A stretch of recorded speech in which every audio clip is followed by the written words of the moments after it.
Oh, I didn't see you there. I'm Mr. Andu, and today I'm going to take you on a journey through economic policy.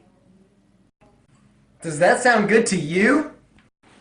Yeah, I've wanted to learn about economic policy my entire life. That sounds lame. You might feel that way now, Noah, but that will change very quickly. You got any questions, Zach? Well, I have always been confused by the difference between monetary and fiscal policy. Well, that is something most people will struggle with, honestly. But it's easier than you would think. Nerd. Okay, then you tell me. Okay, you tell me the difference then. One's for government.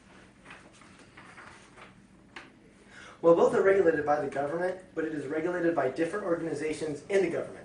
Fiscal policy is run directly by the government, while monetary policy is run by the Federal Reserve.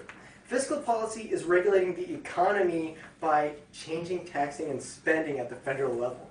Monetary policy, however, is regulating the economy by changing interest and inflation rates. Wow, Andy, that's super interesting.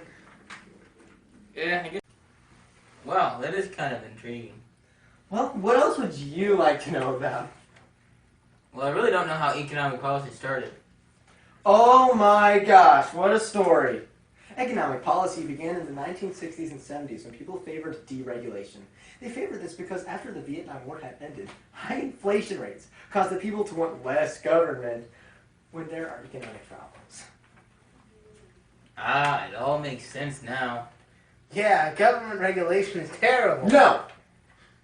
Gosh dang it. During the 1920s, when the Great Depression hit, the government implemented the New Deal to help most families in America. Oh, I see. How could I be so naive? It's alright, Zach. It's a tough topic. Alright, what about income security policies? What are they all about? Yeah, they confused me too. Well, those are created to help people who are less fortunate. They were created to help families whose breadwinners have died. Much of the progressive movement's momentum was supported by the middle class. The middle class, being that if they are the most populated class, had lots of power to reform policy. This, in part, created the New Deal, which changed us from a laissez-faire system to an interventionist state. The government then separated commercial and investment banking, insured bank deposits, regulated stocks, and borrowed money, and gave full info on stocks being sold. Wow, so is that still the way our government is run? Now, during the 1970s, our people actually favored deregulation and policies were changed. All these things happened so long ago, it doesn't even matter now. Do you think I could be the Federal Reserve Chairman someday, Mr. Andu? Well, sure you can. Good old buddy, old pal, you. What's the discount rate, Mr. Andu? Well, Zach, the discount rate is the interest at which the Federal Reserve Board lends money to member banks.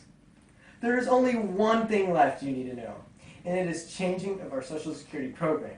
Because of the baby boomers, our Social Security will be out of money by 2030. So if we would like to keep our system alive, we need to make some serious reforms. Wow, Mr. Andu, that is so interesting!